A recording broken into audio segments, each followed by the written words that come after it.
everybody, the what we call in Gullah Geechee, the Binyas and the Kamyas, will appreciate the history that this organization is going to share with them.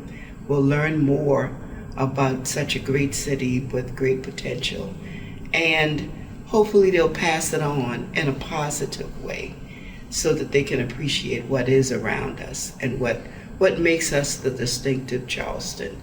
And when we were growing up, we always said we are the city by the sea where the Ashley River and the Cooper River join to create the Atlantic Ocean. And so it's helpful to understand where you came from, even if it's what street did your parents live on when they were growing up and what was their environment.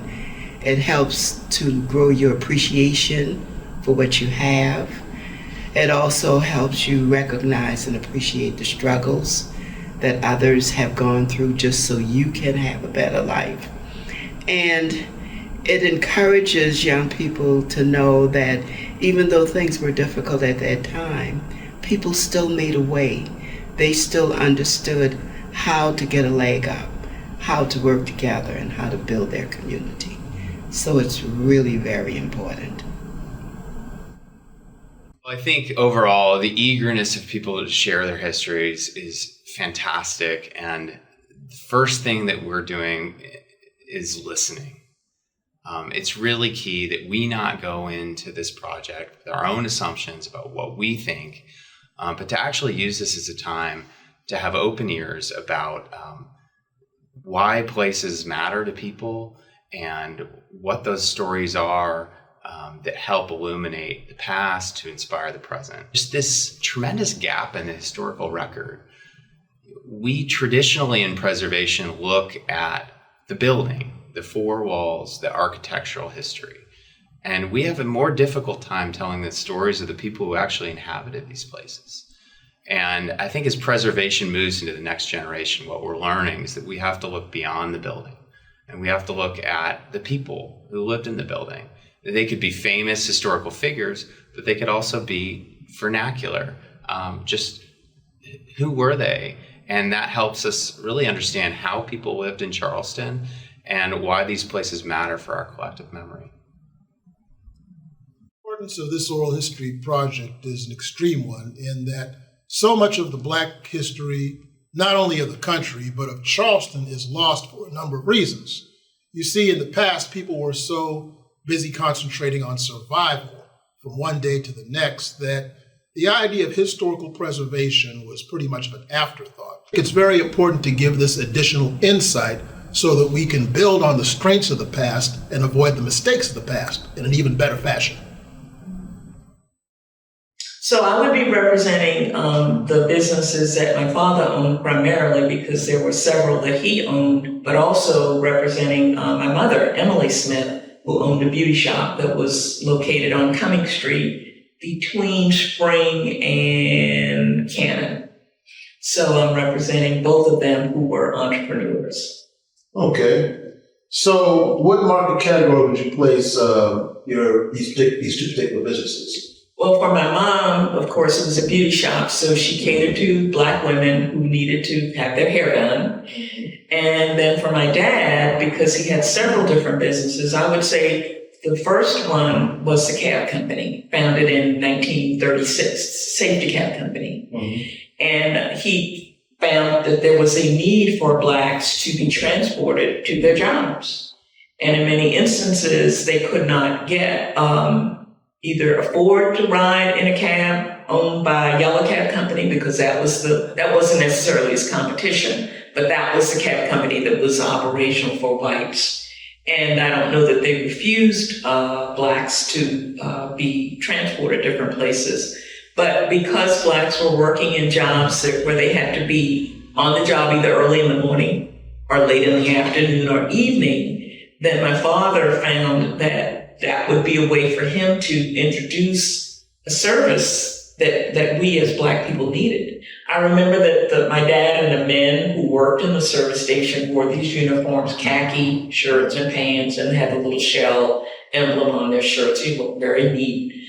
But I can remember if I was ever in the vicinity of the service station, people were coming in looking for my dad all times a day and all times a night. And if he wasn't there, they would come back. And they'd just make several trips because they had a problem on issue.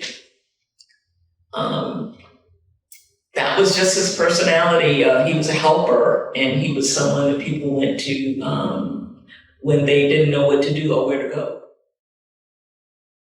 My dad ran Scotty's Sweet Shop right down the street here, Fishburne and President Streets.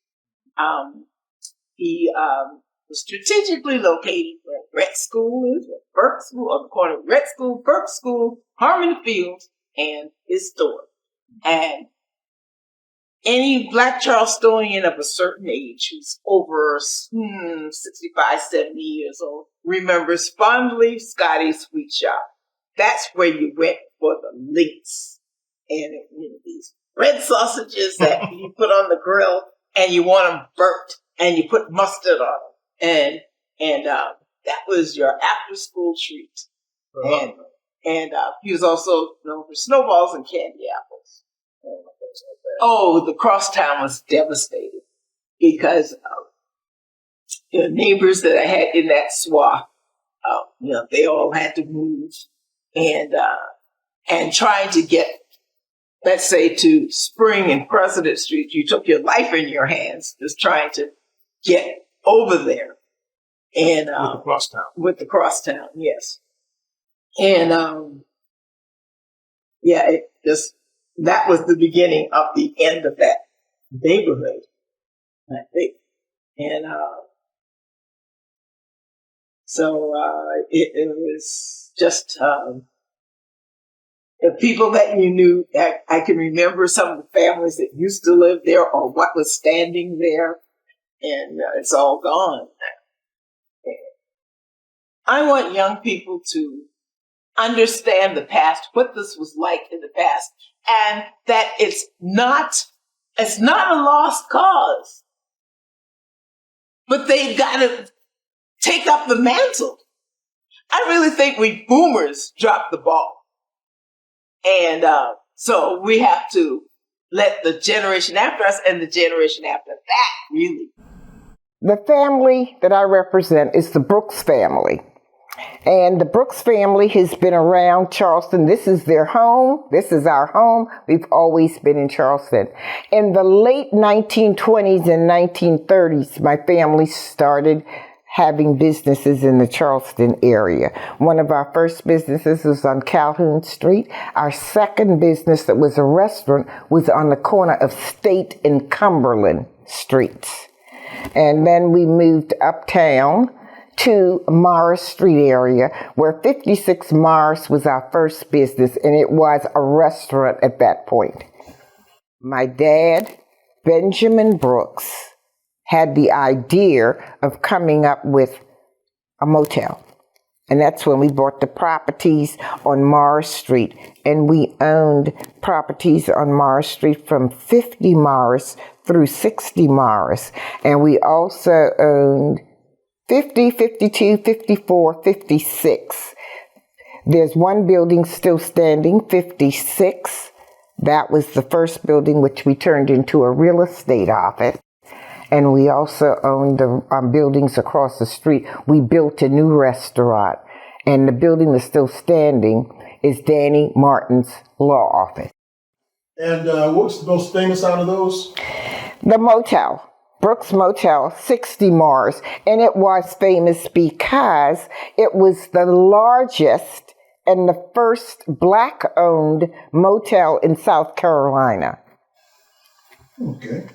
And we opened that motel in 1963. How'd your father get his start as a dentist and business owner in Charleston? Well, I would say that beginning started in childhood. He always told me stories of how he had to walk to a certain point to catch the bus to come downtown to go to school. And while they're walking to go to the bus, people would, call them inappropriate words out of the school bus windows. And he said at that time, he decided that he was going to be a doctor because he was going to be a self-employed person and not have to work for the people that were able to give African Americans jobs at that time. He went to South Carolina State, where he was a chemistry math major, double major. And then while he was at South Carolina State, he got drafted. And so he got drafted into World War II. And he said, what was interesting, he said once he got into the military, people would say, oh, you've been to college, we'll make you an officer. And he would always say, no, I'm going back home and I'm going to be a doctor. So how did you select the Morris Street location? Well, when he first graduated from Howard Dental School in 1952, he originally practiced with Dr. J.T. Massey, who was on King Street. And so that was sort of like his mentor, and he worked with him for a couple of years. And so then after that, he got his own office also on King Street, but it was above Abraham Men's-Wear. And so then in the late 60s, he bought the place on Morris Street, and then he was there. And also while he was on Morris Street, he would still go to Holly Hill one day a week and practice up there in Holly Hill, because he said that's where he was born, and at that time they needed a dentist there. So he did that, for a while until his practice here was so much so he didn't really, go there. I just want to say thank you for the opportunity to work with people who really care about the history, who understand the importance of doing this, because you could do something else and nobody would really bother you if you didn't. But you took the time, you saw the benefit, and you're putting skin in the game. And I thank you for that.